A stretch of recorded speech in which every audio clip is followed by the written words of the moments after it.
নমস্কার ও শুভ সন্ধ্যা। আমি প্রীতলি মোদক।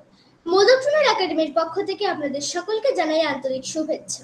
আজকের ওয়েবিনারের বিষয় বৌদ্ধ জন্মান্তরবাদ, বৌদ্ধ দর্শনের এক গভীর দার্শনিক ও বহুল আলোচিত ধারণা। আজকের বিশিষ্ট বক্তা professor Buddhadeb Bhattacharya, Associate Professor, Department of Philosophy and Head, Department of Vipassana and Yoga, Nava Nalanda Mahavihara Deemed University, ministry of culture, government of India, Nalanda, Bihar.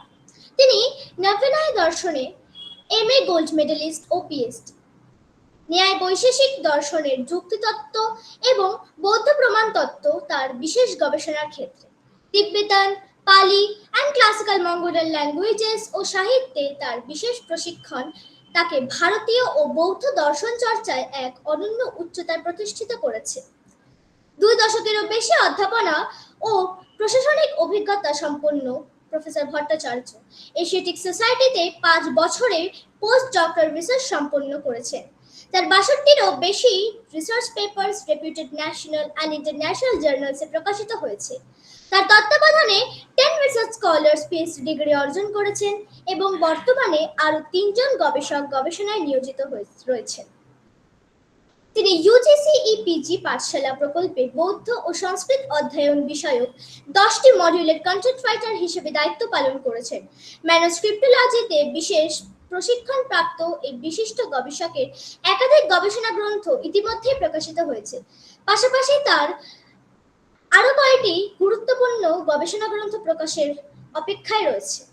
তার উল্লেখযোগ্য প্রকাশিত গ্রন্থের মধ্যে রয়েছে consciousness, Perceptions and Cognition, Indo-Tibetan Cultural Relations, Worldwide Interdisciplinary Research, Karanda Vyuha Sutra, The Buddhist Gatha Sanskrit, এবং The Dimension of Buddhism and Jainism, যা তার গবেষণার গভীরতা ও বহুমাত্রিক বিদ্যাচর্চার উজ্জ্বল সংখ্যা বহন করে। আর কোনো বিলম্ব না করে আমি আমাদের আজকের সম্মানিত বক্তা প্রফেসর বুদ্ধদেব ভট্টাচার্য মহাশয়কে তার মূল্যবান বক্তব্য উপস্থাপনের জন্য সাদর আমন্ত্রণ জানাচ্ছি। ধন্যবাদ।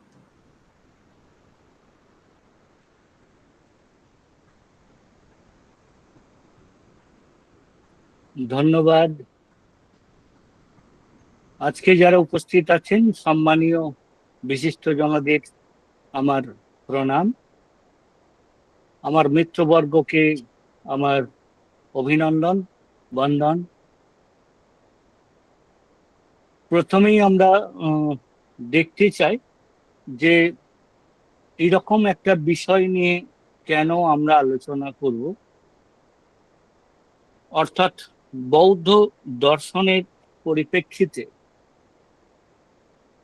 জন্মান্তরবাদ কেন গুরুত্বপূর্ণ।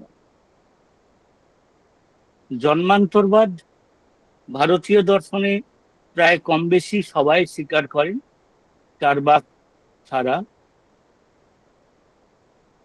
কিন্তু ভিন্ন ভিন্ন দৃষ্টি তাদের আছে। তেমনি বৌদ্ধ এক প্রকার দৃষ্টি আছে যে নিয়ে আজকে আমরা কথা বলতে চাই। প্রথমেই প্রশ্ন ওঠে যে বৌদ্ধরা আত্মাকে স্বীকার করে না, ঈশ্বরে তাদের অস্বীকৃতি, তাহলে জন্ম কার হয়? এই জন্ম নিয়ন্ত্রণ করেন কে?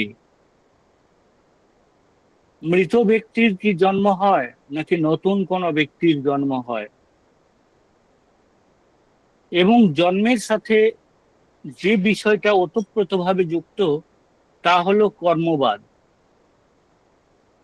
অর্থাৎ কর্ম এবং কর্মফল নিয়ে ভারতীয় দর্শনে প্রচুর আলোচনা আছে।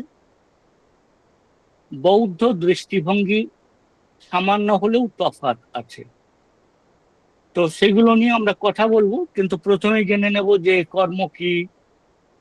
কর্ম কি করতেই হয়?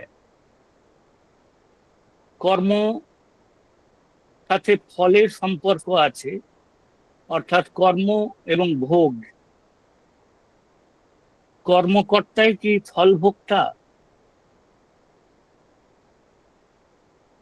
ইচ্ছা করলেই কি সুকর্ম করা যায়? সফলতা কি কর্মে আছে না ফলে আছে? এই ধরনের বিভিন্ন প্রশ্ন আমাদের মনে আসে, যে প্রশ্নের উত্তর খোঁজার চেষ্টা করব আজ। তো প্রথমে আমরা দেখতে চাই যে আহ, আহ, একজন ভিক্ষু গৌতম বুদ্ধ তথাগতকে জিজ্ঞেস করলেন যে, হে ভন্তে, আমি ভালো কর্ম করি আর আমার সব খারাপ হয়, আমার কর্মের ফল কেন এমনটা হয়? তো আসলে কর্মটা কি? কর্ম বলতে আমরা কি বুঝি? তার উত্তরে গৌতম বুদ্ধ একটা গল্প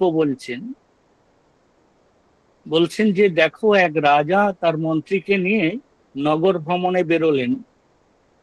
ঘুরতে ঘুরতে একজন ব্যবসায়ীর কাছে এসে তিনি হঠাৎ বলে উঠলেন, এই ব্যবসায়ীর আমি ফাঁসি দিতে চাই। মন্ত্রী চকিত হলেন, বোঝার চেষ্টা করলেন কারণ, বুঝতে না পেরে দুজনেই ফিরে এলেন। সারা রাত্রি ঘুমোতে পারলেন না। পরের দিন ছদ্মবেশে মন্ত্রী সেই ব্যবসায়ীর কাছে গিয়ে তার কারণ খোঁজার চেষ্টা করলেন। ব্যবসায়ীকে জিজ্ঞেস করলেন, ব্যবসা বিষয় প্রশ্ন করলেন। জানতে পারলেন যে তিনি চন্দন কাঠের ব্যবসা করেন।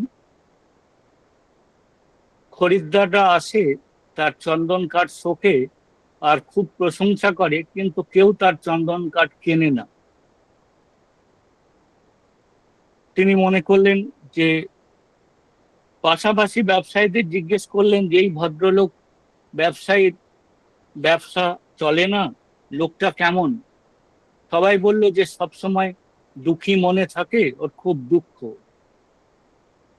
পরে আরো জানতে পারলেন যে ব্যবসায়ী মনে মনে ভাবছিলেন যে, আমার দেশে রাজার যদি মৃত্যু হয় তাহলে আমার সমস্ত চন্দন কাঠ বিক্রি হতে পারে।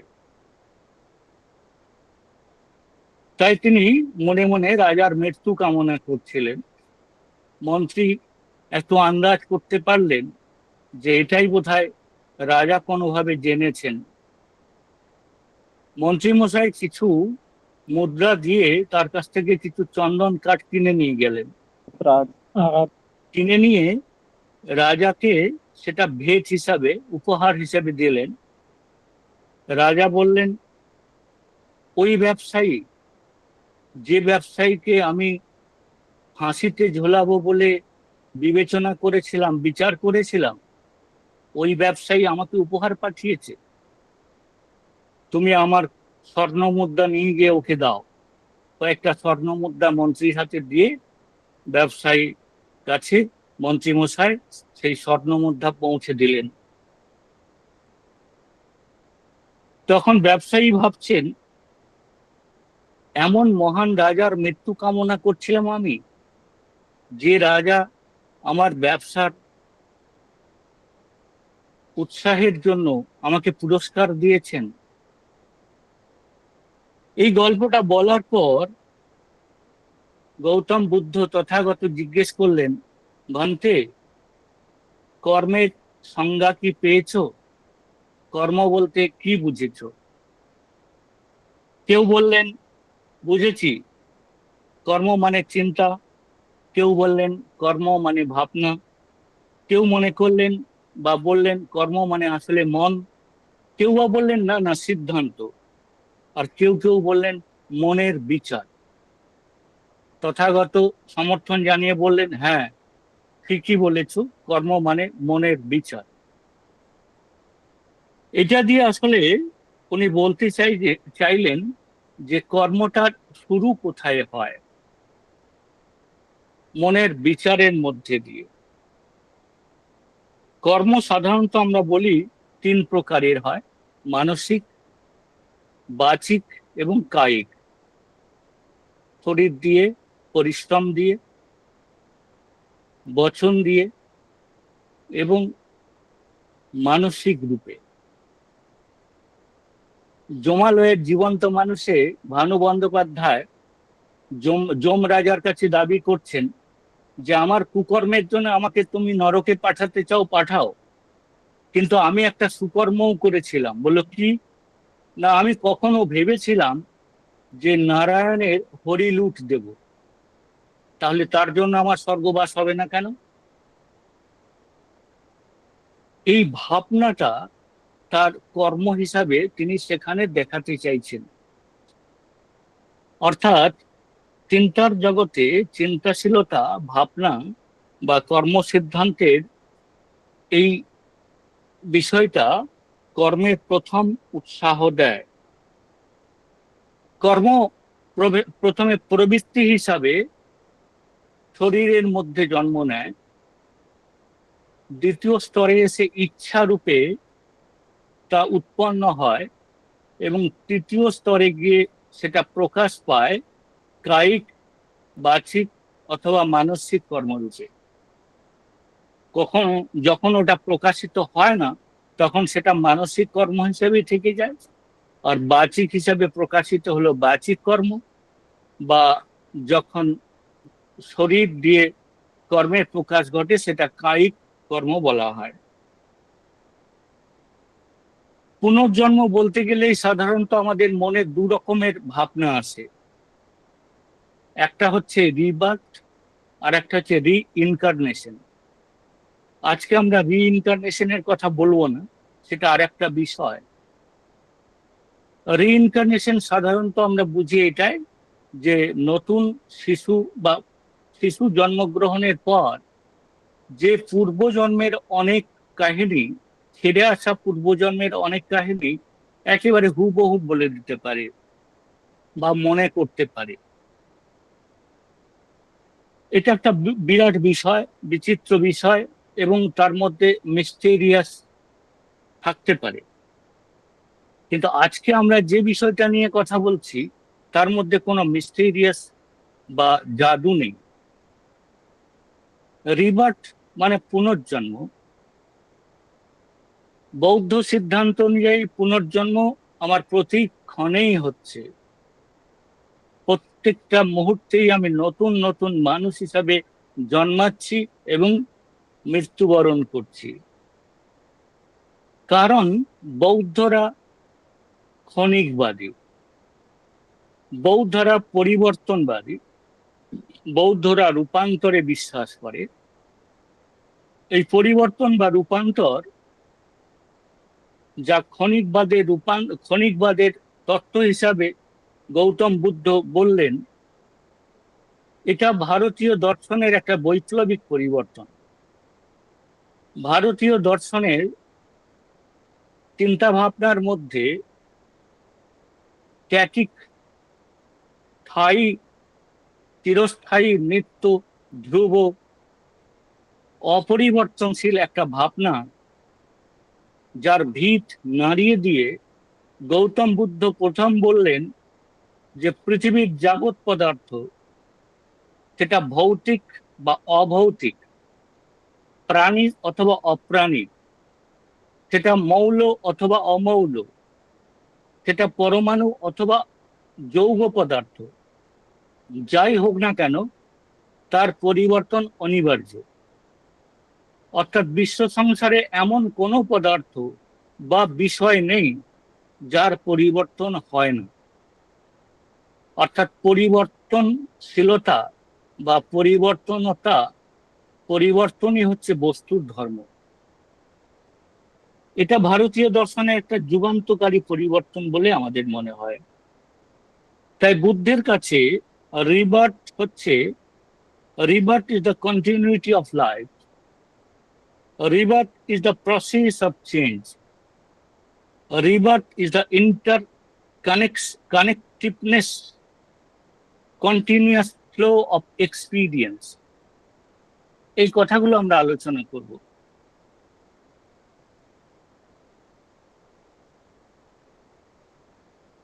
বুদ্ধিস্ট কর্মবাদ কোনো পানিশমেন্টের কথা বলে না। It is not the system of punishment, it is the natural law and effect system. অর্থাৎ এটা একটা অনবরত প্রবাহমান কার্যকারণ প্রবাহ। আত্মাকে তারা স্বীকার করেনি, তার ফলে জন্ম নেয় কে, এই প্রশ্ন স্বাভাবিকভাবেই আসবে। এক কথায় উত্তর হলো আত্মা নেই, তাই আত্মার জন্মের প্রশ্নই ওঠে না। এখানে জন্ম নেয় সংস্কার। এবার সংস্কার শব্দটা আমরা দেখব কিভাবে আসে, কারণ বুদ্ধের রিবার্থ বা কর্মবাদ মূলত প্রতীত্য সমুৎপাদ তত্ত্বের মধ্যে নিহিত। বুদ্ধের মূল তত্ত্বের মধ্যে প্রতীত্য সমুৎপাদ তত্ত্ব হচ্ছে খুব গুরুত্বপূর্ণ একটা তত্ত্ব, যা ক্ষণিকবাদ, অনিত্যবাদ, অনিশ্বরবাদ বা নিয়ত পরিবর্তনশীলতার প্রেক্ষিতে নির্মিত একটা তত্ত্ব বা নীতি, যা কার্যকারণ নিয়ম হিসেবে প্রবাহিত। কার্যকারণ নিয়ম, যেখানে কারণ কার্যে পরিণত হয়, ওই কার্য আবার কারণকে উৎপন্ন করে, এইরকম একটা প্রবাহ। এই প্রবাহটা আমরা বুঝবো কি করে? এই ফ্লো বা স্ট্রিম, এটা আমরা বুঝবো কি করে? উনি অনেক উদাহরণ দিয়েছেন। আমরা জানি যে গৌতম বুদ্ধ হচ্ছেন মধ্যমপন্থী, অর্থাৎ টু এক্সট্রিমকে উনি উপেক্ষা করেছেন। শাশ্বতবাদ বা উচ্ছেদবাদের মাঝখান দিয়ে হেঁটেছেন।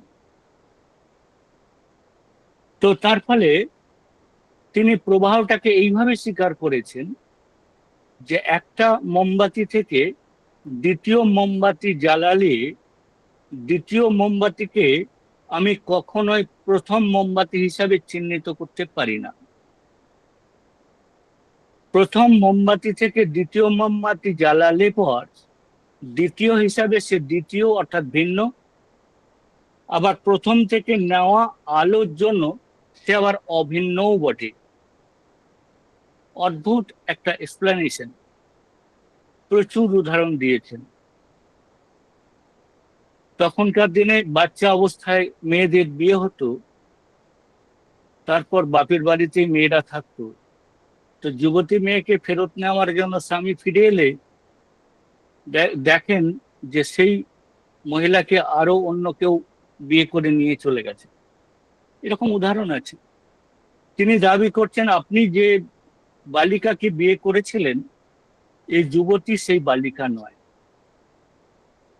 বিচার সভায় বিচার হচ্ছে, তোর আম চুরি করার পর বলছেন যে আপনি যে বীজটা বপন করেছিলেন, আমি সেই আমটা চুরি করিনি, আমি ভিন্ন আম করেছি। তার ফলে এই ভিন্নতার অভিন্নতার প্রশ্নে গৌতম বুদ্ধ একটা অদ্ভুত মার্গ নিলেন, যার নাম হচ্ছে মধ্যম মার্গ। তিনি বললেন যে একটা প্রদীপ আর একটা প্রদীপকে যদি জ্বালায়, তাহলে দ্বিতীয় প্রদীপকে আমি প্রথম প্রদীপ হিসাবে অভিন্নও বলতে পারি না, আবার ভিন্নও বলতে পারি না, দ্বিতীয় হিসাবে তাকে ভিন্নও বলতে পারি না। তাই তার মধ্যে অভিন্নতাও আছে, ভিন্নতাও আছে। এটাই হলো মধ্যম মার্গ। তো প্রতীত্য সমুৎপাদ তত্ত্বে এই প্রবাহমানতাকে বুঝতে আমরা এইভাবে প্রবাহমানতাকে বুঝতে পারি। যেমন আমরা বলি electricity, electricity means the continuity of the electron. এখানে কোনো ম্যাটার নেই, কোনো বিষয় নেই, কোনো বস্তু নেই, একটা প্রবাহ আছে মাত্র। ঠিক তেমনি ভাবেই কর্মপ্রবাহটাকেও এইভাবে ব্যাখ্যা করা হয়েছে। কারণ কর্মের উৎপত্তি যেখানে ভাবনা, সিদ্ধান্ত বা চিন্তন থেকে উৎপন্ন, সেখানে কোনো ম্যাটার বা বস্তু থাকে না। সেখানে শুধু পরিবর্তনশীলতা থাকে, রূপান্তরশীলতা থাকে, কিন্তু বস্তুগত কোনো পরিবর্তন থাকে না। বস্তুর পরিবর্তনের ক্ষেত্রেও প্রতীত্য সমুৎপাদে ব্যাখ্যা করা হচ্ছে যে বস্তুর পরিবর্তন হয় দুই ভাবে। একটা কোয়ালিটেটিভ চেঞ্জ, একটা কোয়ান্টিটেটিভ চেঞ্জ। অর্থাৎ তার কোয়ালিটির যেমন পরিবর্তন হয়, তার কোয়ান্টিটিরও তেমনি পরিবর্তন হয়। অর্থাৎ রূপগত পরিবর্তন, অর্থাৎ আকারগত পরিবর্তন এবং গুণগত পরিবর্তন উভয়ই। কিন্তু এই পরিবর্তনগুলো অনিবার্য।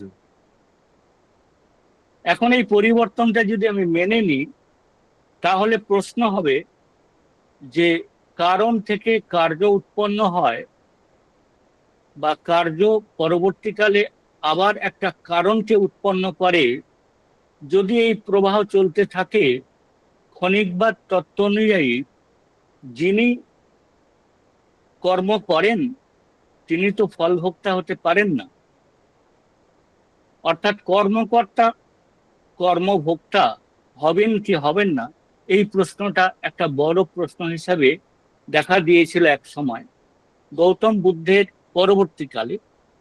তার উত্তর গৌতম বুদ্ধের দেশনার মধ্যেই পাওয়া যায়। শান্তরক্ষিত বলে এক আচার্য তার মীমাংসা করেছেন। তিনি বললেন যে প্রতীত্য সমুৎপাদ তত্ত্বের মধ্যেই তার উত্তর আছে। অর্থাৎ যেমন একটা বীজ অঙ্কুরিত হয়, শাখা সংকুরিত হয়, শাখা পোশাকা বিস্তার করে এবং শাখা পোশাকার মধ্যে আবার ফল ফুল আসে। এই যে পরিবর্তন হয়, এই ফলের মধ্যে আবার বীজ আসে। তো তার ফলে এই কারণ একসময় কার্যকে রূপান্তরিত হয়, কার্য আবার কারণে পরিবর্তিত হয়, এই প্রবাহ চলতে থাকে। তাহলে কি কারণ আর কার্যের মধ্যে, আসলে এই আলোচনাটা হচ্ছে সৎ কার্যবাদ না অসৎ কার্যবাদের একটা আলোচনা। ভারতীয় দর্শনে সৎ কার্যবাদী অসৎ কার্যবাদী বলে দুটি আলোচনা আছে। যারা মনে করেন সর্ষ বীজের মধ্যেই সর্ষের তেল আছে, তারা সৎ কার্যবাদী, অর্থাৎ কারণের মধ্যেই যারা কার্যকে খুঁজে পান। আর যারা কারণের মধ্যে কার্যকে দেখেন না, কারণকে কারণ হিসাবে কার্যকে কার্য হিসাবে দেখেন, তারা হলেন অসৎ কার্যবাদী। যেমন বৌদ্ধরা অসৎ কার্যবাদী। তারা কার্যকে কার্য, কারণকে কারণ রূপে দেখেন সময়ের পরিপ্রেক্ষিতে। যে যখন সর্ষ বীজটা থাকে তখন সর্ষ বীজ হিসাবে কারণ হয়, সর্ষ বীজ থেকে তেল বেরোলে সেটা কার্য হয়, কিন্তু সেই তেলের মধ্যে আর সর্ষ বীজ খুঁজে পাওয়া যায় না। ঠিক তেমনি এটা নিয়ে অনেক ডিবেট আছে, আমরা সেই ডিবেটে ঢুকতে চাই না। তো মূল বক্তব্যটা হচ্ছে এটাই যে কারণের মধ্যে কার্যকে খুঁজে পাওয়া বা কারণের মধ্যে কার্যকে দেখতে পাওয়া, এই দেখতে পাওয়া বা না পাওয়ার মধ্যে তফাৎটা হলো যে সময় দিয়ে যারা বিভাজন করেন তারা দুটোকে আলাদা করতে পারেন। অর্থাৎ টাইম কনসেপ্ট গৌতম বুদ্ধের দর্শনে সময়ের বিবেচনায় এত সূক্ষ্ম বিচার আছে, যা মনে হয়, আমার ব্যক্তিগত ধারণা, যে এর পূর্বে ভারতীয় দর্শনে কোথাও সময়ের নিরিখে এত সূক্ষ্ম বিচার বোধহয় ছিল না। পরবর্তী সময়েও টাইম অ্যান্ড স্পেস নিয়ে গৌতম বুদ্ধের ভাবনা, যে সূক্ষ্মতা, যে সিস্টেমেটিক রূপে করা হয়েছে, তা বোধহয় অন্য কোনো দর্শনে এমন ভাবে করা হয়নি। তাই আমি বলতে চাই যে কর্ম ইজ নট দ্য ম্যাটার, কর্ম ইজ দ্য কার্মিক এনার্জি রূপে আমরা দেখতে চাই। এটাকে একটা এনার্জি ফ্লো হিসাবে, যেমন আমরা দেখলাম ইলেকট্রিসিটি, তেমনি ভাবে এটা একটা এনার্জি রূপে দেখতে চাই। তো আমরা প্রতিক্ষণেই যদি জন্ম হয়, প্রতিক্ষণেই যদি মৃত্যু হয়, তাহলে মৃত্যুকে আমরা কিভাবে দেখতে পারি? মৃত্যুকে আমরা চ্যুতি চিত্র বলে উল্লেখ করা হয়েছে। অর্থাৎ চিত্তের যেখানে চ্যুতি হয়। তো চ্যুতি হয় শব্দটার অর্থ হচ্ছে যে কন্টিনিউটি যেখানে ব্রেক হয়। তো কন্টিনিউটি ব্রেক কোথায় হচ্ছে, কিভাবে হচ্ছে, সেটা আমরা প্রতীত্য সমুৎপাদ তত্ত্ব দিয়ে দেখতে পারি। খানিকটা ভিতরে ঢুকতে হবে। আমি খুব বেশি দার্শনিক তত্ত্ব নিয়ে কারণ এখানে বিভিন্ন রকমের মানুষ আছেন, তো আমরা চেষ্টা করব সামগ্রিকভাবে আলোচনা করার। তো কার্যকারণ তত্ত্ব বা পতিত্ব সমুৎপাদের যে আলোচনা, এখানে খুবই গুরুত্বপূর্ণ হচ্ছে যে সন্ততি প্রবাহ বলে একটা বিষয়কে গুরুত্ব দিয়েছেন গৌতম বুদ্ধ। যেমন আমার অস্তিত্ব, আমার পিতা মাতা, আমার পরে আমার সন্তান, তো এই যে সন্তান প্রবাহটাকে উনি ধরতে চেয়েছেন কার্যকারণ প্রবাহের মধ্যে। উনি বলছেন কারণ সন্ততি এবং কার্য সন্ততি। কারণ যখন প্রবাহিত হয়, অর্থাৎ বীজ যখন অঙ্কুরিত হয়, একদিনে 1 ঘন্টায় বা কিছু সময়ের মধ্যেই বীজ অঙ্কুরিত হয় না, একটা লম্বা সময় লাগে। এই লম্বা সময়ের মধ্যে পরিবর্তন রূপান্তর ঘটতেই থাকে। এটাকে আমরা এইভাবে দেখতে পারি যে কারণ সন্ততি 1, কারণ সন্ততি 2, কারণ সন্ততি 3, এইভাবে। অর্থাৎ কারণ সন্ততি 1 উৎপন্ন হওয়ার পর কারণ সন্ততি 2 যখন উৎপন্ন হয়, তখন কারণ সন্ততি 1 কারণ সন্ততি 2 এর মধ্যে প্রভাব বিস্তার করে।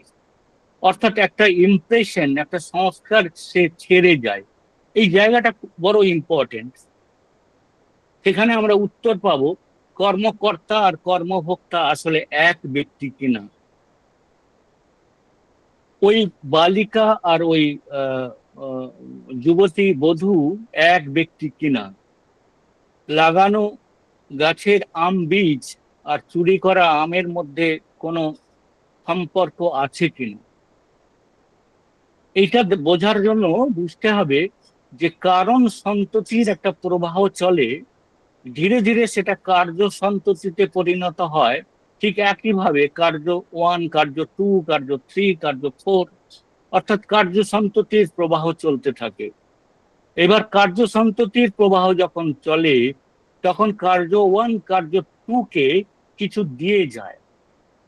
আমরা প্রথমে দেখে নিতে চাই যে মোমেন্টারি থিওরি বা ক্ষণিকবাদ তত্ত্ব অনুযায়ী পদার্থ এক ক্ষণে উৎপন্ন হয়, দ্বিতীয় ক্ষণে বিনষ্ট হয় বা নষ্ট হয় বা ধ্বংস হয়। তাহলে প্রথম ক্ষণে উৎপন্ন হলো, দ্বিতীয় ক্ষণে বিনষ্ট হচ্ছে। এখানে মনে রাখার বিষয় হচ্ছে ভারতীয় দর্শন যেখানে স্থিতিক্ষণ বলে মেনে নিয়েছে, আর একটা ক্ষণকে স্বীকার করে, অর্থাৎ ভারতীয় দর্শন স্বীকার করেছে যে আহ, একটা স্থিতিক্ষণ আছে, যে কারণে বস্তুর অস্তিত্বকে স্বীকার করা হয়। অর্থাৎ বস্তুকে পারসিভ করার জন্য, দেখার জন্য, বস্তুকে পাওয়ার জন্য একটা ক্ষণ পাওয়া যাচ্ছে, যেটাকে স্থিতিক্ষণ বলি। কিন্তু বৌদ্ধ দৃষ্টিতে একটা ক্ষণে উৎপন্ন এবং দ্বিতীয় ক্ষণে যদি বিনাশ বা ধ্বংস হয়ে যায়, তাহলে তার অস্তিত্বকে স্বীকার করার কোনো জায়গা থাকে না।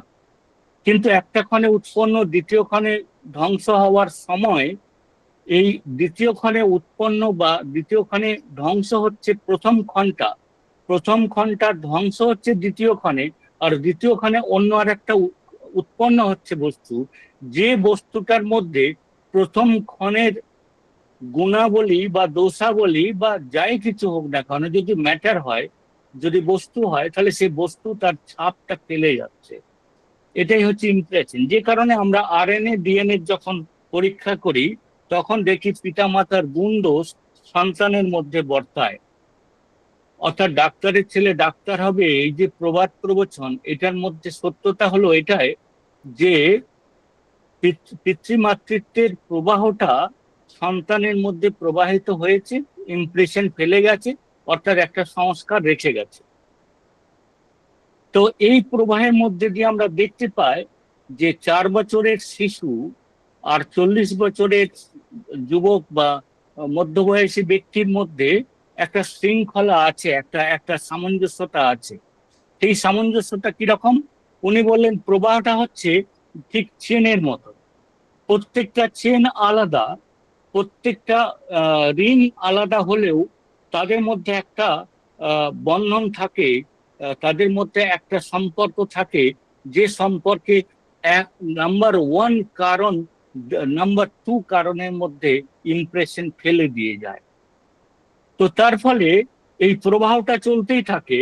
বুদ্ধদেব ভট্টাচার্য 40 বছরের আর বুদ্ধদেব ভট্টাচার্য 50 বছরের, এই এই প্রবাহমানতা আছে। কিন্তু প্রবাহমানতার মধ্যেও ব্যক্তি এক নয়, প্রতিক্ষণে পাল্টে গেছে। পাল্টে গিয়েও তার মধ্যে সামঞ্জস্যতা আছে, বা তার মধ্যে আগের গুণাবলী বা দোষগুলো আছে। তো সেই কারণে কর্মকর্তাই কর্মভোক্তা হয়।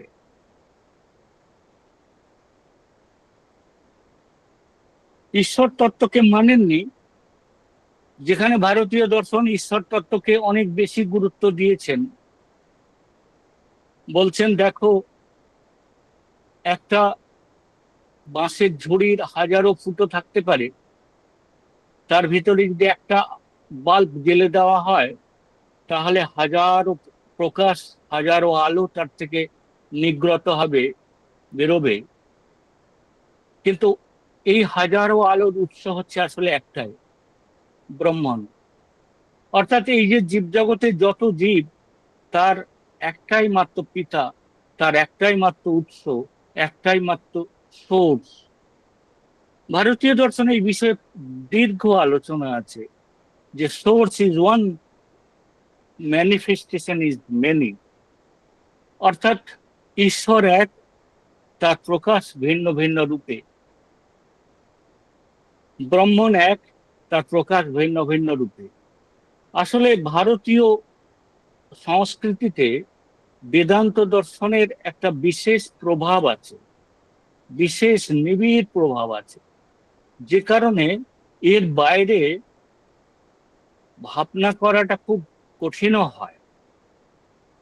আমরা সহজেই বুঝতে পারি যে হ্যাঁ, ব্রহ্মণ এক, তারই সন্তান হিসাবে আমরা, অর্থাৎ জীব আত্মা পরমাত্মারই অংশ। এবং এই জীব আত্মার উদ্দেশ্যই হচ্ছে পরমাত্মার সঙ্গে মিলে যাওয়া। যেমন প্রত্যেকটা নদী, খাল, বিল সমুদ্রের সঙ্গে মেলার জন্য যেন ছুটে বেড়ায়, ছুটে চলে তারা সমুদ্রে মিলবার জন্য, এবং মিলে গেলে তখন তার নিজস্বতা হারিয়ে যায়। অর্থাৎ নীল, লাল, কালো রং আর তার থাকে না, সমুদ্রের রঙের সঙ্গে লীন হয়ে যায়। এইটা বুঝতে আমাদের কোথাও কোনো অসুবিধা হয় না, এই পর্যন্ত ঠিক ছিল। কিন্তু যখন আমরা বলি যে এই ঈশ্বর বা ব্রহ্মণ হচ্ছেন আমাদের নিয়ন্ত্রক, আমাদের কন্ট্রোলার বা ম্যানেজার, অর্থাৎ তিনি ম্যানেজারই করেন, তিনি নির্ধারণ করেন আমার কর্মের, অর্থাৎ কোন কর্মের কি ফল হবে, কত, এবং ফল দাতা হিসেবে তিনি যেন উপস্থিত থাকেন সর্বত্রই। এখানেই বুদ্ধের অসুবিধে। গৌতম বুদ্ধ এটাকে অস্বীকার করলেন, বললেন কর্ম করব আমি, ফল ভোক্তা আমি, তো মাঝখানে ম্যানেজারের কি প্রয়োজন? মাঝখানে আর কারোর খবরদারির তো কোনো দরকার নেই। কারণ হচ্ছে কর্মটা যদি কার্মিক এনার্জি হয়, আমার সেই কার্মিক এনার্জিটা প্রকৃতির মধ্যে সরাসরি যায়, এবং প্রকৃতি আমাকে কার্যকারণ তত্ত্ব অনুযায়ী সেটাকে সমান রূপে ফেরত দেয়। নিউটনের তৃতীয় সূত্র, যদিও বুদ্ধের অনেক পরবর্তীকালের ভাবনা, every effect has a equal, same and equal, every action has a same and equal reaction. প্রত্যেকটা কার্যের সমান ও বিপরীত প্রতিক্রিয়া আছে, এটা কার্যকারণ তত্ত্ব নয়। অর্থাৎ আমি যে কার্যটা করছি, কজ অ্যান্ড এফেক্ট থিওরি অনুযায়ী যদি তার ফল আমার কাছে সমান রূপে ফিরে আসে, তাহলে তার নিয়মটাকে স্বীকার করতে হবে কেন? আরো অনেক বিষয় আছে, ঈশ্বর তত্ত্বটা আলোচনার বিষয় নয়, তাই এখানে সেটা আলোচনা করব না। কিন্তু আমি শুধু সমস্যার জায়গাটা বলছি, যে ঈশ্বর থাকলে আমার জন্মান্তরবাদ স্বীকার করা অনেক সহজ হয়ে যায়। আত্মাকে স্বীকার করলে, আত্মাকে ধ্রুব, নিত্য, শাশ্বত আত্মা স্বীকার করলে জন্মান্তরবাদ স্বীকার করা অনেক সহজ হয়ে যায়, যেটা বেদান্তের হেজিমনি হিসাবে আমাদের রক্তমজ্জায় হয়ে আছে, আমরা সহজেই বুঝতে পারি। কিন্তু বুদ্ধ যেখানে আত্মাকে ধ্রুব নিত্য শাশ্বত বলে স্বীকার করেননি, যেখানে ঈশ্বরের কর্তৃত্বকে স্বীকার করেননি, সেখানে পুনর্জন্ম বা জন্মান্তরকে কিভাবে স্বীকার করবেন?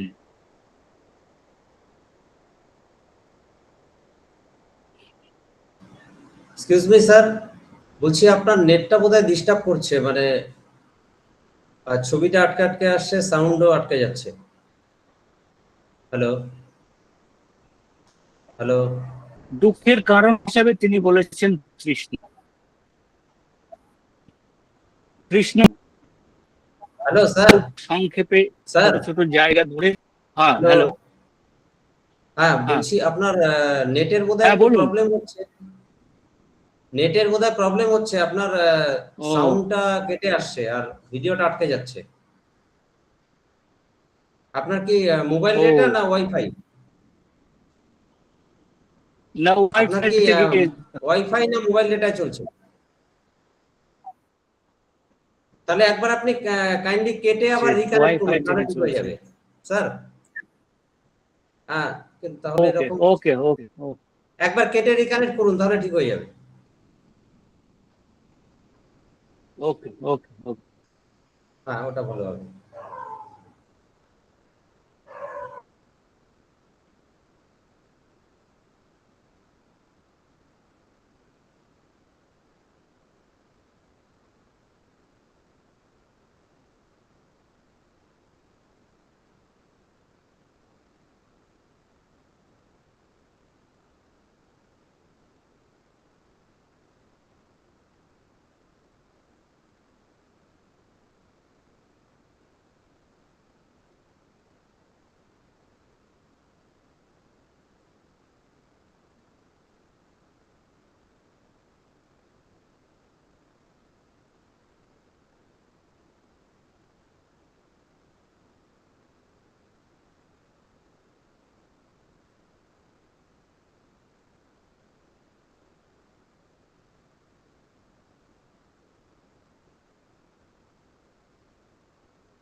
হ্যাঁ, এবার ঠিক আছে।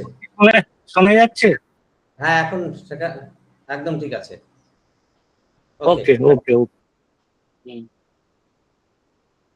তো গৌতম বুদ্ধের চতুর আর্য সত্যের মধ্যে তিনি বললেন যে দুঃখটা আছেই। তো দুঃখের কারণ খোঁজার জন্যই তিনি ঘর থেকে বেরিয়েছিলেন সন্ন্যাসী হয়ে।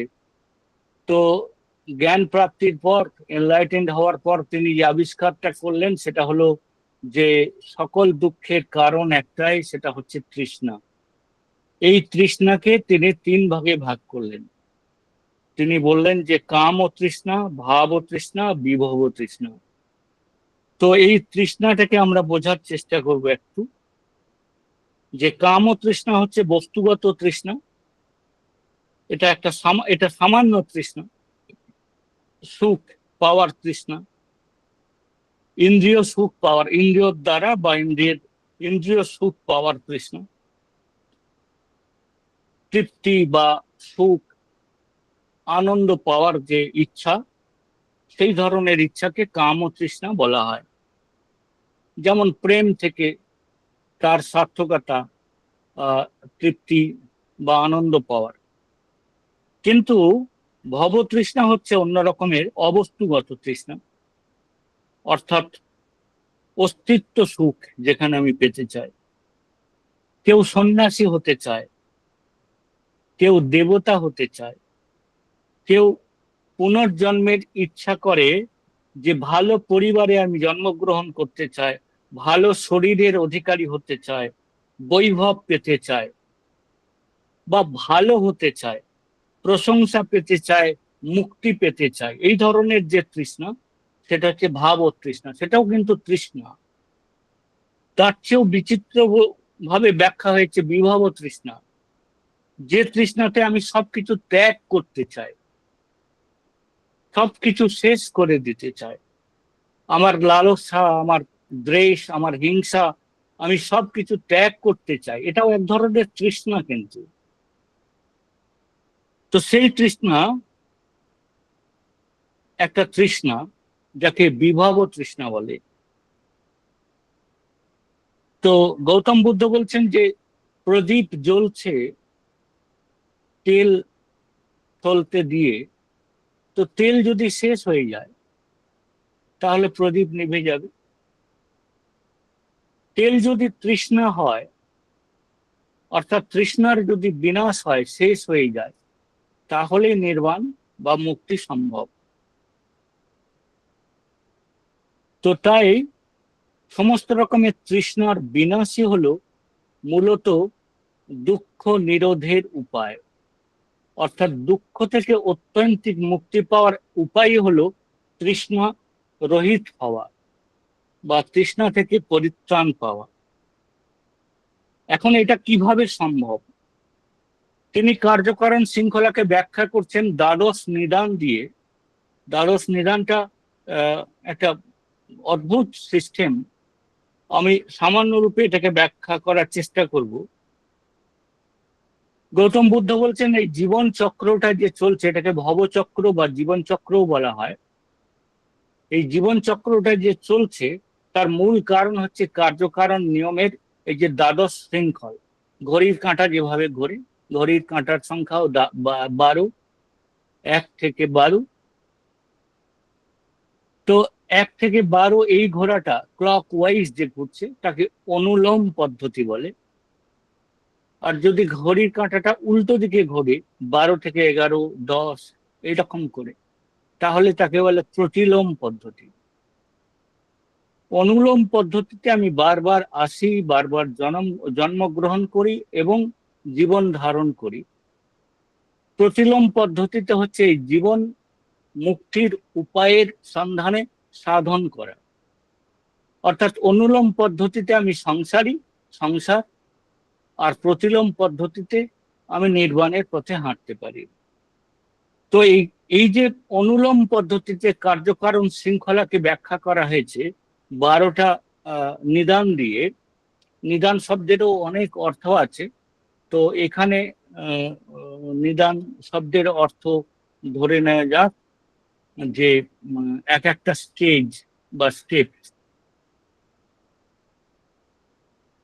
বর্তমান যে জীবন, যে ব্যক্তি জীবিত আছে, বর্তমানে আছে, তার সঙ্গে গৌতম বুদ্ধ বলেছেন জরা মরণ আবশ্যক রূপে আছে। অর্থাৎ যার জন্ম হয়েছে তার মৃত্যু অনিবার্য রূপে হবে, যার উৎপন্ন হয়েছে তার ধ্বংস অনিবার্য রূপে হবে। তাই জরা মরণ অনিবার্য। বললে কেন? না, আমার জন্ম হয়েছে, জাত হয়েছে আমি।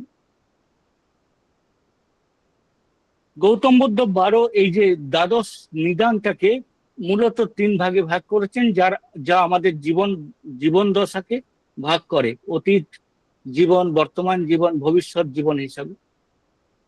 সঙ্গে সঙ্গে অ্যালার্ট করেছেন। গৌতম বুদ্ধ বলছেন যে আমি ভবিষ্যৎ জীবনে থাকতে চাই না, কারণ দুঃখ। অতীত জীবনে থাকতে চায় না, কারণ দুঃখ। আমি কেবল বর্তমান জীবনে থাকতে চাই, মোমেন্টারি অ্যাওয়ারনেস। অতীত জীবনে থাকলেও দুঃখ, ভবিষ্যতের প্রত্যাশা আকাঙ্ক্ষায় থাকলেও দুঃখ, কিন্তু বর্তমানে থাকাটাই জীবন। আর বর্তমান যে জীবন, সেটার কারণ হচ্ছে জাতি, অর্থাৎ জন্ম। জাতির কারণ কি? না ভব। অর্থাৎ প্রবৃত্তি। আমার প্রবৃত্তির কারণেই আমি বারবার জন্মাচ্ছি। প্রবৃত্তি শব্দটার অন্য অনেক অর্থ থাকলেও মূলত আমরা বিকামিং শব্দ হিসাবে আহ, ভব শব্দটাকে বলতে পারি, বা আরো সরল করে বলতে পারি যে ব্যালেন্স অফ মাই কর্ম। যে কর্মটা আমার এখনো ক্ষয় হয়নি, ব্যালেন্স হয়ে আছে, সেই সেই ব্যালেন্স যতক্ষণ না নিষ্পত্তি ঘটে ততক্ষণ আমার জন্ম হতে থাকবে। এই ভবটার কারণ হচ্ছে উপাদান। উপাদান শব্দের অনেক ভিন্ন ভিন্ন দর্শনে ভিন্ন ভিন্ন অর্থে প্রযোজ্য হয়। মেটেরিয়াল হিসাবে প্রযোজ্য হয়, মেটেরিয়াল হিসাবে উপাদানকে বলা হয়। কিন্তু এখানে মেন্টাল ক্লিনিং, সুখের ইচ্ছা, এই অর্থেও উপাদানকে বুঝতে হবে। তাই আমার যে প্রবৃত্তি হয়েছে সেটা উপাদানের কারণেই হয়েছে, এবং উপাদান হচ্ছে এই ক্রেভিং বা তৃষ্ণা থেকে উৎপন্ন হয়। অর্থাৎ তৃষ্ণা হচ্ছে এই উপাদানের মূল কারণ। আর তৃষ্ণা উৎপন্ন করে বেদনাকে। অর্থাৎ আমার কোনো কিছু পাওয়ার ইচ্ছা হলো, বস্তু বা অবস্তু, সেটা আমি পেলে পরে আমার হয় সেটা আনন্দ হবে অথবা দুঃখ হবে। অর্থাৎ বেদনা শব্দটা দুটো অর্থ, পেন এবং প্লেজার, দুটো অর্থেই ব্যবহার করা হয় বেদনা। তো তাহলে পেন অথবা প্লেজার আমি যে পাচ্ছি সেটা ওই তৃষ্ণা থেকেই পাচ্ছি। অর্থাৎ প্রবৃত্তি বা ইচ্ছা, প্রবল ইচ্ছা, সেখান থেকেই আমি বেদনাটা উৎপন্ন হচ্ছে, একটা অনুভূতি হচ্ছে। আর সেই অনুভূতিটা কারণ কি না, বর্তমান জীবনের যে স্পর্শ, সেন্স কন্ট্রাক্টের মধ্যে গেলেই এই বেদনার অনুভবগুলো হয়। অর্থাৎ বস্তুটাকে আমি যতক্ষণ পর্যন্ত আমি আমি ফুল বাগিচায় ফুলকে দেখছিলাম, ততক্ষণ পর্যন্ত ফুল সম্পর্কিত আমার যে সেন্সেশন, ফুলটা হাতে পাওয়ার পর, নাকের কাছাকাছি নিয়ে আসার পর তার সেন্সেশন ভিন্ন হয়। অর্থাৎ স্পর্শ এখানে আরেকটা সেন্সেশন দেয়।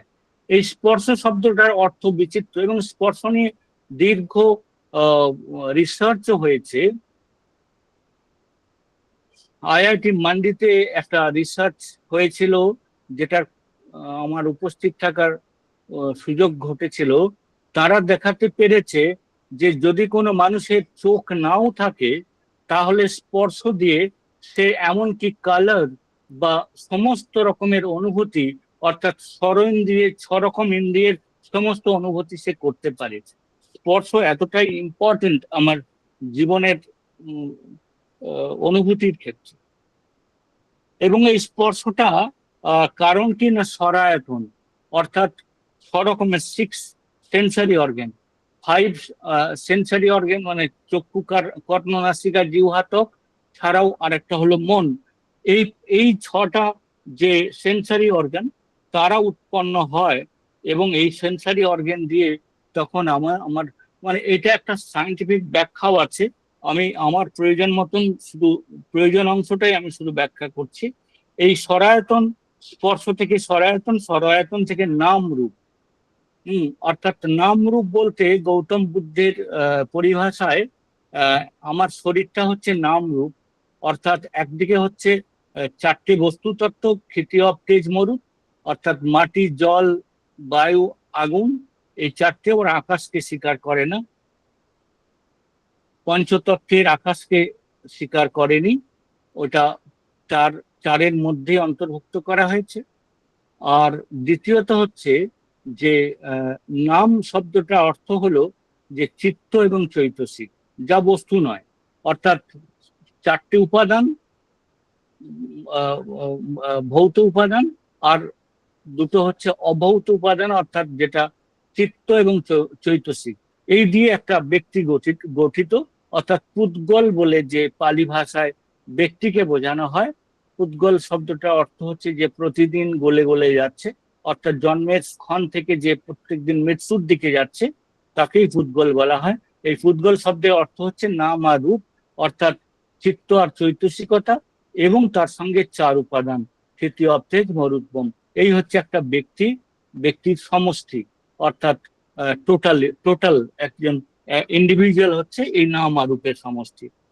তো নাম আর রূপ এলো, অর্থাৎ বাবা আর মা থেকে আসা উপাদানগুলো এখন নাম রূপ হিসাবে যে প্রথম হচ্ছে, তো তার কারণ হচ্ছে বিজ্ঞান। বিজ্ঞান খুবই একটা ইম্পর্টেন্ট শব্দ বৌদ্ধ শাস্ত্রে। বিজ্ঞান শব্দটার মূলত অর্থ হচ্ছে কনসাসনেস, ফ্লো অফ কনসাসনেস বা স্ট্রিম অফ কনসাসনেস। তো এই বিজ্ঞান তার নাম রূপের জন্ম দিচ্ছে বা নাম রূপ থেকে বিজ্ঞানে যেতে পারছে। আর এই বিজ্ঞানের কারণ হচ্ছে সংস্কার, অর্থাৎ অনন্তবার যে আমি জন্মগ্রহণ করেছি, অনন্তবার অনন্তবার যে আমি জন্মগ্রহণ করেছি, তার বিষয় বাসনা থেকে উৎপন্ন হচ্ছে সংস্কার, যেটা আমার থাকে আলোয় বিজ্ঞানে। বিজ্ঞানবাদী আলোচনায় আলোয় বিজ্ঞান বলে একটা আলোচনার বিষয় আছে। আলোয় শব্দটার অর্থ হচ্ছে আধার। বিজ্ঞান মানে যেখানে বিজ্ঞান থাকে বা জ্ঞান থাকে বা কনসাসনেস থাকে, অর্থাৎ কনসাসনেসের আধার হিসাবে আলোয় বিজ্ঞানকে মানা হয়। যে আলোয় বিজ্ঞান থেকে সমস্ত কিছুর উৎপত্তি হয়, আমি যে স্বপ্ন দেখি তারও উৎসস্থল হচ্ছে আলোয় বিজ্ঞান। আমি যে সুখের অনুভব করি, আমি যে দুঃখের অনুভব করি, তারও উৎপত্তি হচ্ছে এই বিজ্ঞান, আলোয় বিজ্ঞান। শুধু তাই নয়, আমরা এক্ষুনি যে কথাটা বলছিলাম যে এক ক্ষণে উৎপন্ন হয় বস্তু, দ্বিতীয় ক্ষণে তার লয় হয়ে যায়, ধ্বংস হয়ে যায়, তাহলে বাস্তবিক জগতে কোনো পদার্থই অস্তিত্বশীল নয়। অস্তিত্বশীল নয়, অথচ আমি দেখতে পাই, পারসিভ করি। তার কারণটা কি? তার কারণ হচ্ছে যে আমার দীর্ঘকালীন বিষয় বাসনার মধ্যেই এই বস্তুটা লুকিয়ে থাকে। অর্থাৎ আলোয় বিজ্ঞানের মধ্যেই একটা বাসনা লুকিয়ে থাকে, যে বাসনাটাকে আমি তৃষ্ণা বলতে পারি। যে তৃষ্ণার কারণেই আমি বাইরের জগতে অর্থাৎ এক্সটার্নাল ওয়ার্ল্ডে বস্তুর অস্তিত্বটাকে স্বীকার করি বা বস্তুর অস্তিত্বটা দেখতে পাই। বিষয়টা খুবই দীর্ঘ, আলোচনা অনেক বড় হতে পারে, কিন্তু সামান্য রূপে আমরা এটুকুই বলতে পারি যে বাইরের জগতে কোনো বস্তুর আসলে কোনো অস্তিত্ব নেই। এটা আমরা কোন জায়গা থেকে বলছি না, বিজ্ঞানবাদী বা মাধ্যমিক দর্শনরা, ভারতীয় দর্শনের বৌদ্ধ দর্শন মূলত দু রকমের সত্যকে স্বীকার করেছে। একটা সাংবিতিক সত্য, একটা পারমার্থিক সত্য, একটা ইম্পেরিক্যাল ট্রুথ, একটা ট্রান্সেন্ডেন্টাল ট্রুথ। তো ইম্পেরিক্যাল ট্রুথ বা ব্যবহারিক সত্য হিসেবে বাস্তব জগৎ বা বাইরের জগৎ, এই রিয়ালিটিকে স্বীকার করা হয়। কিন্তু যখনই পারমার্থিক দৃষ্টির কথা বলি বা ট্রান্সেন্ডেন্টাল ট্রুথের কথা বলি, সেখানে কিন্তু বাইরের জগৎকে স্বীকার করা হয় না। অর্থাৎ বাইরের জগতের আর কোনো অস্তিত্ব স্বীকার করা হয় না। কেননা ক্ষণিকবাদী বস্তুবাদী দর্শন এটা নয়, এটা বস্তু স্বাতন্ত্র্যবাদী দর্শন বা রিয়েলিস্টিক দর্শন বা আটার রিয়েলিস্টিক এরা নয়, এরা হচ্ছে আইডিয়ালিস্টিক। অর্থাৎ এরা এরা হচ্ছে আদর্শবাদী দর্শন বা বিজ্ঞানবাদী দর্শন। যে বিজ্ঞানের জায়গায় শুধু বিজ্ঞানকেই একমাত্র সত্য বলে স্বীকার করা হয়েছে, অর্থাৎ জ্ঞান একমাত্র সত্য, জ্ঞানের বাইরে আর কোনো সত্যতা নেই পারমার্থিক দৃষ্টিতে। তাই পারমার্থিক দৃষ্টিতে যখন বিজ্ঞান ছাড়া আর কিছুকে সত্যতা মানা হয় না, তখন বস্তু সত্তার অস্তিত্ব শুধুমাত্র আলোয় বিজ্ঞানের মধ্যেই নিহিত। অর্থাৎ আলোয় বিজ্ঞানের মধ্যেই সেটা উপস্থাপিত বা নিহিত, যেখান থেকে সমুদ্রের ঢেউয়ের মতন সমুদ্রের নিচপৃষ্ঠ থেকে অর্থাৎ ভূমিপৃষ্ঠ থেকে উঠে আসা এক ধরনের কম্পন বা ভাইব্রেশন আমাদের মনোবিজ্ঞানের মধ্য দিয়ে, ক্লিষ্ট মনোবিজ্ঞানের মধ্য দিয়ে প্রবৃত্তি বিজ্ঞানে প্রকাশ পায়।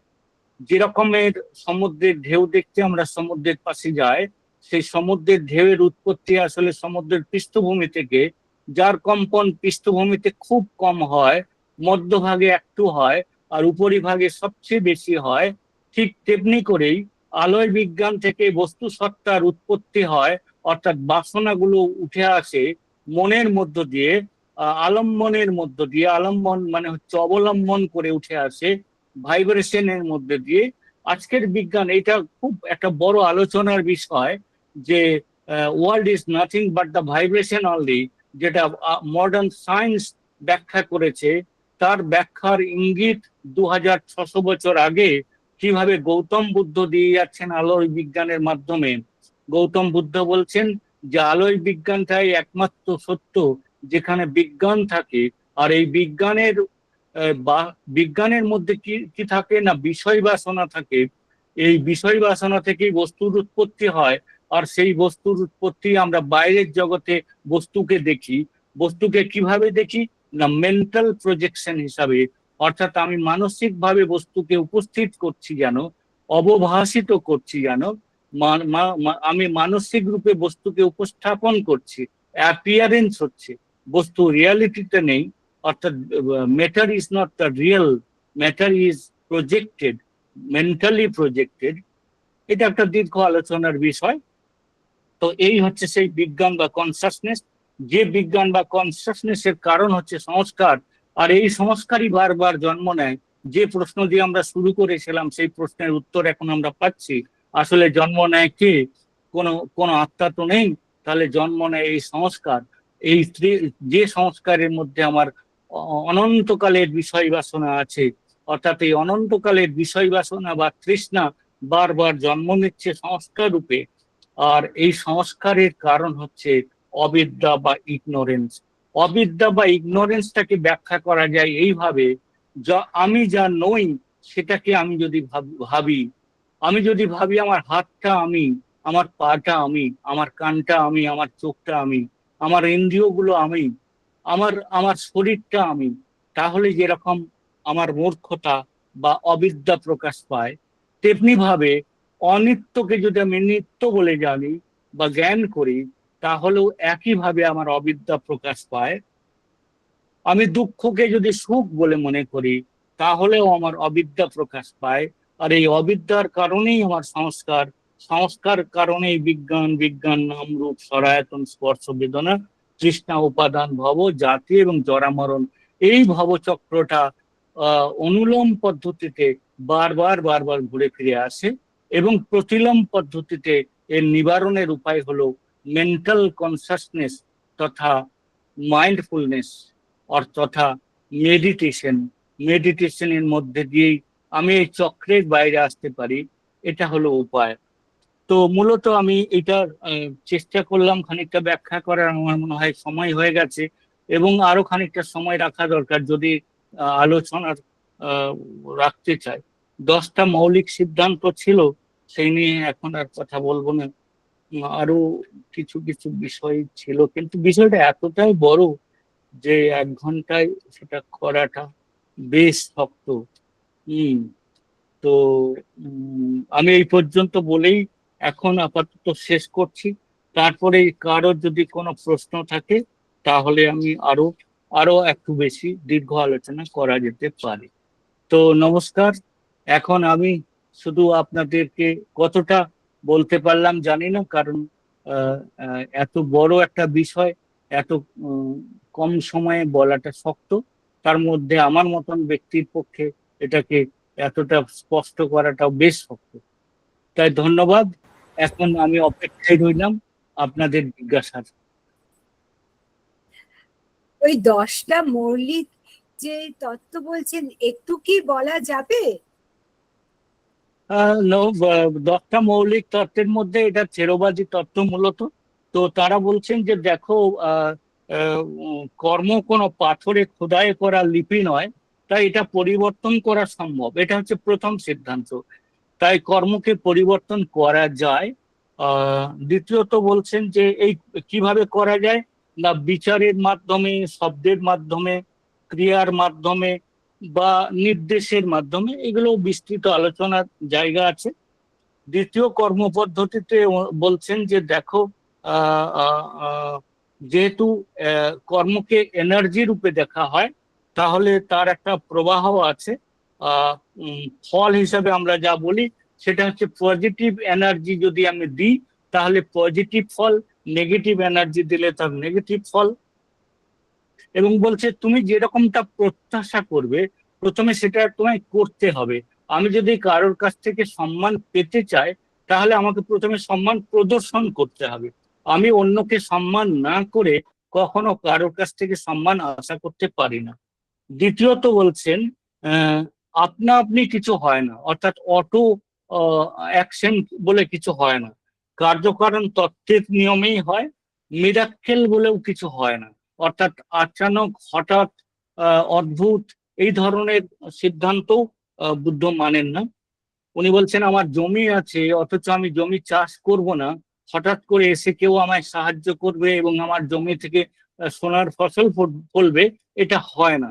প্রয়াস আমাকে করতে হবে, পরিশ্রম আমায় করতে হবে, জল আলো বাতাস সব দিতে হবে, তবেই উৎকৃষ্ট ফসল পেতে পারবো। 3 নম্বরে বলছেন যে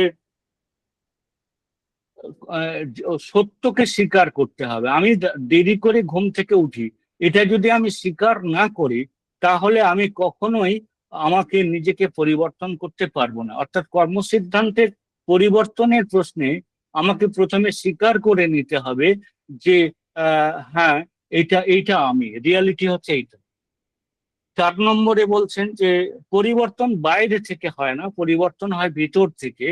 অর্থাৎ আমি অন্যকে পরিবর্তন করে দেব, এই ভাবনাটা হচ্ছে মূর্খতা। আমি আসলে আমার নিজের পরিবর্তনটাই করতে পারি এবং সেই পরিবর্তনের মধ্যে দিয়ে কর্ম পদ্ধতি আমার পরিবর্তিত হতে পারে। 5ম বা 6ষ্ঠ বোধহয়, বর্তমানে তুমি যা কিছু তা তোমার অতীতেরই কর্মফল, এটা বুঝতে হবে। তাই ভালোর জন্য আমি দায়ী, খারাপের জন্য আমি দায়ী, মাঝখানে কোনো কর্তৃত্ব কারণ নেই যে আমার কর্মফলের জন্য বা কর্মভোগের জন্য দায়ী হতে পারে। অন্যকে দায়ী করে কোনো লাভ নেই, কর্মফলের জন্য বা কর্মভোগের জন্য আমি দায়ী, এটা একটা সিদ্ধান্ত। বর্তমান, অতীত এবং ভবিষ্যৎ একসাথেই জড়িয়ে থাকে, যেটা আমরা বললাম যে chain of causation. Chain of causation দিয়ে বুঝতে হবে যে তুমি যদি ডাক্তার হও তাহলে এই ডাক্তার হওয়ার পিছনে অনেক পরিশ্রম আছে, যেমন মা বাবার অনেক পরিশ্রম আছে, ত্যাগ আছে, তেমনি তোমারও অনেক পরিশ্রম আছে। ধনী ব্যক্তি হওয়ার পিছনেও অনেক কারণ আছে, হঠাৎ করে একদিনে হয়নি। তাই অতীত বর্তমানকে তৈরি করেছে এবং বর্তমানই ভবিষ্যৎকে তৈরি করবে। এইভাবে যাত্রাপথের পরিবর্তনশীলতাকে স্বীকার করতে হবে। তাই মনে করার কারণ নেই যে হঠাৎ করে ও আজ ডাক্তার কেন আর আমি কেন হতে পারিনি। তার পিছনে ওই অতীতটাকে বর্তমানটা দিয়েছে এবং বর্তমান তাকে ভবিষ্যৎ দেবে, এটা হচ্ছে একটা কর্মসিদ্ধান্ত। তারপর আরেকটা বলছেন যে ফোকাস করতে হবে, অর্থাৎ একসাথে আমি অনেকগুলো বিষয় করতে পারি না। আমি যখন কোনো কাজ করি তখন একটা বিষয়ের উপরই আমার ধ্যান কেন্দ্রিত করা উচিত। একসাথে আমি খাওয়া, টিভি দেখা দুটোই একসঙ্গে যদি করি, বা পড়া এবং খাওয়া একসঙ্গে দুটো যদি করি তাহলে দুটোই হবে না, হ্যাঁ, বা দুটোর কোনোটাই হবে না। তাই একটা করে একটা সময় আমি একটাই করতে পারি এবং সেখানে ধ্যান কেন্দ্রিত করতে হয়, তবেই সেই কাজের সফলতা পাওয়া যায়। যদি জীবনে সুখী হতে চাও বা হতে চায়, তবে ভবিষ্যতের জন্য চিন্তা নয় বা অতীতের চিন্তায় বিভোর থাকা নয়, বর্তমানের মধ্যেই থাকতে হবে। এটা আরেকটা সিদ্ধান্ত। এবং লাস্ট আরেকটা সিদ্ধান্ত হচ্ছে যে অতীতের পুনরাবৃত্তি বারবার ঘটবে। আমি কণ্টকযুক্ত রাস্তায়, কাঁটা ফেলা আছি যে রাস্তায়, সেখানে যদি বারবার যেতে চায় তাহলে আমার পায়ে কাঁটা ফুটবেই। তো হয় আমাকে কাঁটা সরিয়ে ফেলতে হবে অথবা রাস্তার পরিবর্তন করতে হবে। আমি যদি রাস্তার পরিবর্তন করি অথবা কাঁটা সরিয়ে ফেলি তাহলে বারবার ওই ব্যর্থতা আমার আসবে না। তার ফলে কর্ম পরিবর্তনের এই 10টা সিদ্ধান্ত গৌতম বুদ্ধের দেওয়া। তিনি বলছেন যে এগুলো কনসাসনেসের দ্বারাই সম্ভব, অর্থাৎ সচেতন ভাবে এটা করতে হয়। আমি গতানুগতিক, এটা বলার পিছনে আবার একটা কারণ আছে, একটা বিষয় আমি ভুলে গেছি বলতে, সেটা হচ্ছে যে এই যে প্রতীত্ব সমুৎপাত থিওরি, এটা কোনো যান্ত্রিক থিওরি নয়। এটার মধ্যে যেমন প্রাকৃতিক অর্থাৎ কজ অ্যান্ড এফেক্ট রিলেশনশিপ, একটা নেচার আছে, নেচারাল একটা প্রসেস আছে, তেমনি যান্ত্রিকতাও আছে, দুটোর উভয়ের একটা মিলন। এটা নিয়ে অনেক দীর্ঘ বড় আলোচনা করা যায়। যে প্রতীত্ব সমুৎপাত থিওরি অর্থাৎ কার্যকারণ যে তত্ত্বটা, কারণ থেকে কার্য, কার্য থেকে কারণ, এই যে প্রবাহটা, এই প্রবাহমানতা শুধু যান্ত্রিক ভাবে ঘটে তা নয়, বা একেবারে ন্যাচারালি ঘটে তাও নয়। যেহেতু গৌতম বুদ্ধ মধ্যম পন্থা, মিডল পাথ নিয়েছেন, তাই তিনি যান্ত্রিকতাকেও সম্পূর্ণভাবে স্বীকার করেননি এবং যান্ত্রিকতাকে সম্পূর্ণভাবে অস্বীকারও করেননি। অর্থাৎ সম্পূর্ণভাবে আমার হাতে নেই যে এই কর্মের এটাই ফল হবে, এটা খানিকটা ন্যাচারাল, খানিকটা যান্ত্রিকতা, অর্থাৎ স্বতঃস্ফূর্ততাও খানিকটা অটোনমাস তার মধ্যেও আছে, আবার কিছুটা আমার নিয়ন্ত্রণেও আছে। এইভাবে প্রবাহমান হতে পারে। এখানে অনেক প্রশ্ন হতে পারে, আমি সেই প্রশ্ন আহ্বান করছি।